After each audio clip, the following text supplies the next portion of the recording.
সামান্য বৃষ্টিতে জলাবদ্ধতায় দুর্ভোগে পড়েন জামালপুরের পৌরসভার পলাশতলার বাসিন্দারা।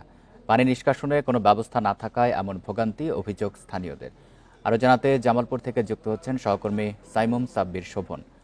শোভন, জলাবদ্ধতায় মানুষের ভোগান্তির চিত্র জানাবেন, আর পানি নিষ্কাশনের কি ব্যবস্থা নেওয়া হচ্ছে এখন পর্যন্ত?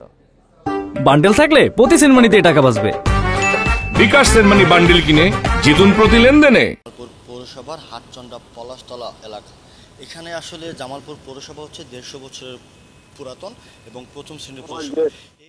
শহরের চন্দ্রার যে চিত্রটি আপনি দেখতে পাচ্ছেন, এখানে বছরের 5 থেকে 6 মাস জলাবদ্ধতা থাকে। তো স্থানীয়রা যেটি বলছেন যে পানি নিষ্কাশনের যেটি সড়ক বা প্রধান জায়গা, সেখানে অপরিকল্পিত ভাবে আসলে কয়েকটি স্থাপনা নির্মাণ করায় গত 5 থেকে 6 বছর যাবত এই জলাবদ্ধতার সৃষ্টি হয়েছে। তো এই স্থানীয়রা যেটি বলছেন যে এখানে কমপক্ষে অন্তত 200 পরিবার বসবাস করেন। জলাবদ্ধতার জন্য তাদেরকে প্রতিটি দিন প্রতিটি মুহূর্ত ব্যাপক দুর্ভোগ পোহাতে হচ্ছে। স্কুলে যাতায়াতকারী বাচ্চা থেকে শুরু করে শিশুরা থেকে শুরু করে মসজিদের মুসল্লিরা প্রতিদিন দুর্ভোগ পাচ্ছেন। তো তারা বলছেন যে প্রতিনিয়ত পানিবাহিত রোগ থেকে শুরু করে সাপের ভয়, সবসময় রান্না বান্না থেকে শুরু করে প্রতিটি পর্যায়ে তাদের দুর্ভোগ পাওয়া হচ্ছে।